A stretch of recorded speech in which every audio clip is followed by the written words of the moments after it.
Long ago, back in the early times, I had a bone to pick with the Intel Arc A380 long before I remembered to turn resizable bar on, and Fortnite was but a PowerPoint slideshow. Whispers from my wallet claiming that I made a monetary mistake. But lately, Intel have been doing a pretty awesome job with their nifty little driver updates. We first looked at the Arc A380 shortly after Intel dropped their first huge nasty performance driver update on February 1st of 2023. And I gotta say, I was super surprised and super pleased with what we were seeing when it comes to source games on the Arc series cards, especially the 380. However, I wanted to revisit it one more time to retest the new lineup on the channel to see where we're sitting with the A380 in 2023. There have been somewhere in the ballpark of 2 or 3 new pretty big driver updates to the Arc series cards since we last tested the A380,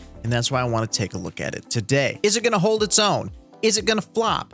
Nobody knows except for me because I've already tested it. Now in this video, I just want to focus on gaming, so there will be no accompanying footage or statistics for benchmarks such as superposition, heaven, time spy, fire strike, etc. I just want to test out the FPS in the games that we normally play here on the channel. If you're looking for a video of just FPS in video games and you don't want to listen to all this extra jargon and conversation, I will have a link to a video right up here where you can go just look at the benchmarks, and it's just FPS and gameplay to some music. So you can go check that out if you don't want to listen to me ramble on. Now, Intel is in a spot right now, and I don't know if that's a good spot or a bad spot. Why am I hang 10, brother? I don't know why I'm doing that. What I do know for fact is that we are in a terrible time for market conditions when it comes to new graphics cards on the channel, so much so that in the next video that I release, where I'm actually talking instead of just showing gameplay,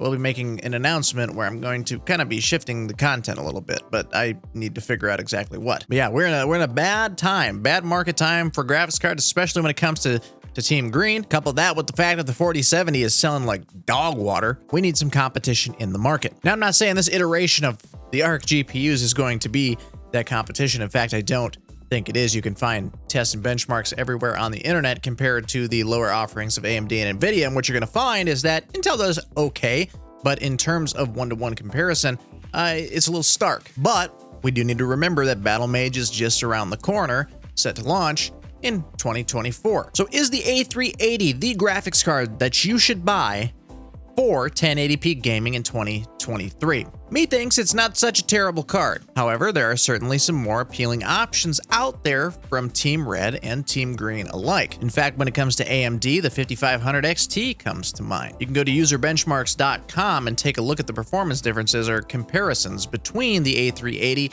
and the 5500 XT to make your choice and determination. Keep in mind that next week we are going to be doing a video comparing the Arc A380 to the GTX 1050 Ti, and the results of that video might surprise you. So subscribe to the channel to stay up to date on all my latest content and be notified when that video goes live. So we're done with all the mumbo jumbo. Let's get into these gaming benchmarks, starting first with Counter-Strike Go, like we usually do. So kicking everything off with CSGO, we were running this game on all high settings on the high preset.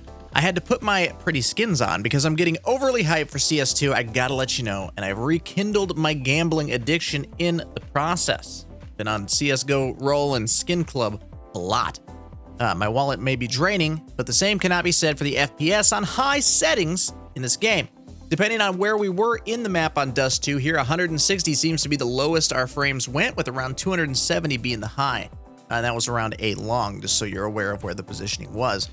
We know Source Games got a massive boost with the first initial sick driver update, and that still holds true to this day. You only want to play CSGO and other esports titles, buy it. It'll be just fine. Keep in mind too that all of these gaming tests, because in the initial video where we were just showing the gameplay and the FPS, skipping all the conversation, some people wanted to know what we were running these tests on. The test bench that I run, not my main rig, the test bench is a Ryzen 7 5800X. We're running that on a B550 MSI Pro motherboard with 16 gigs of 3600 speed RAM, DDR4, And of course, all the games and programs and applications are running off of a Western Digital Black NVMe drive. Let's move that over to Doom Eternal next, okay? And Doom Eternal was a different story, although still better than the GTX 1050 Ti we tested last week. Sadly, my footage again got ruined somehow by OBS, but according to the benchmark file that saves to the computer while you're running the benchmarks, we were averaging around 62 FPS on high. Our minimum did drop to 32, and our max did hit 89 at one point. Moving over now to Halo Infinite, and Halo Infinite on low was our next test, and while Halo is normally the test that I fear the most when it comes to these gaming test videos, we actually didn't do too bad. Again, we were on the low preset with reflections turned off, although when I turned them on, I didn't notice like God rays or anything like that, so maybe they hammered out the reflection issues on the ARC series cards. If they did, that's fantastic. Now on this low preset, we did have an average FPS of 61, a minimum of 51, and a max of 70. Overall, a very playable experience for a super budget card. I believe you can currently buy this card for like $130, so it's not so bad. When I did have the reflections turned on during this test, like I said, there were no God rays or anything like that, and everything was set to low, so it wasn't a massive visual thing, but like I said earlier, reflections used to be the bane of ARC's existence, and I'm not sure if this is something that they fixed within these driver updates, the last 2 driver updates, but I was shocked, and my retinas were extremely happy and intact after loading up the game. Points for that, and points for not playing like garbage as well. Thank you, Halo Infinite, for not being absolute dog water. Warzone 2 is next and new to the lineup. We didn't test Warzone 2 during our first 2 videos with the A380, but in this test, I wanted to make sure that we hit it. Because I like Warzone 2. I think it's a pretty fun game. Although I'm absolutely trash at it, it is still a blast to do. I've been having a lot of fun with Warzone 2 lately, and just Modern Warfare in general, so that is why I decided that I wanted to add Warzone 2 to the entire lineup of these tests. So in Warzone 2, we had an average of 69 FPS giggity. This is on the low preset. Our minimum, just like Halo Infinite, did drop down to 59, and our maximum hit 90 at one point. I was pretty happy with how the Warzone test played out. I don't know what I was expecting, but I wasn't expecting it to play the game as good as it did either. And I think that is a solid win. And finally, we come to Fortnite on a mix of medium and low settings with DirectX 12. Again, like every time, I need to mention, yes, I know that performance mode does exist, but I am trying to push these cards as much as I can. Again, Doom Eternal was also run on DirectX 12, not on Vulkan. I ran this at the same settings that we ran the GTX 1050 on, and it was playing very well. 82 as an average, our minimum again trending to that 51, not sure what's going on there, and our max hit 111 FPS at one point. Another option if you just want to play Fortnite. If you just want a rig that's going to play Fortnite, the A380 will do it. Sadly, the A380 still could not net us a win. This is the 3rd time testing this card. We are 0 for 3 on wins. The 1050 Ti gave us a win on the first go, so really, which is the better budget card here? Now, as mentioned earlier, next week I want to take a look at the A380 versus the 1050 Ti and let you know which of those cards I think is a better option, and honestly, the results are going to surprise you. I like weird stuff, and I think that's just going to be a fun thing to do, so you know what? I'm going to do it. I'm actually going to record it right after I'm done recording this video, but it'll be up later on. Now, when ARC launched, everything was a mess. It was terrible. Things were bad. People were laughing at them. Intel was basically a laughingstock of the GPU market. However, I cannot deny the fact that Intel has done a absolutely fantastic banana bonkers job of updating their drivers and making the cards better with software updates over time. Not something that you want to see, especially when it comes to gaming as of late. Jedi Survivor having some issues. Redfall being an absolute dog water game. But you know what? Eventually those games are going to be fixed with software. The problem is that you have to wait. If they could have just got it right the first time, we wouldn't be in this position, right? That's the same thing that's going on with the ARC cards, is that if they would have just done it right the first time, everything would have been fine. And I say that like it's super easy to create graphics cards. I don't know the process. I could never do something like that. I'm just saying. You had the hardware there, okay? So maybe it was software issues the entire time that were causing your issues and causing people to be kind of Debbie Downers when it comes to ARC. I am an ARC sympathizer, okay?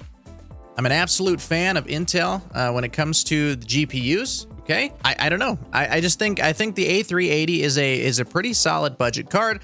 However, like I said, wait for the 1050 Ti versus the A380 video because I think the results are going to surprise you. You could probably save some money. Wink, wink. That's cringe. But keep in mind too that the ARC A380 does have AV1 encoding, and OBS recently announced that they were going to start allowing AV1 encoding when it comes to streaming with the OBS platform. So there's another option that you can maybe pick up an A380 for. You could use it as a second GPU to encode your streams if you wanted to. All in all, like I said, I'm pleased with ARC. I love ARC. I think it's great. The GPU market needs some massive competition right now, and it's just not coming in the form of Team Red and Green. So Team Blue is going to have to step it up. Hopefully when it comes to battlemage, we see a little bit better performance right out of the gate than having them have to fix the issues in post, right? I'm a big fan. However, if you're looking to have a budget gaming rig, I'm not so sure that the A380 is the right choice. Now, if you want to build a budget streaming rig where you're going to use an A380 to encode your streams as soon as OBS allows for AV1 encoding, I definitely think that it is a solid purchase for sure. Definitely worth the $130. Could maybe even find it cheaper on eBay. However, if you just want a battle station, a budget battle station, I don't think the ARC A380 is the way to go. The ARC A750 might be up your alley, and the A770 as well. All the ARC cards have gotten price cuts over the last few months. A750 is what's powering my wife's rig, and it's doing a bang-up job. Guys, that is the video. If you liked it, I have another video right up here that I just know you're gonna love, and I have a whole playlist of stuff down here that I think you'd enjoy as well. Click on one of those, and I will see you when you get over there. Take care.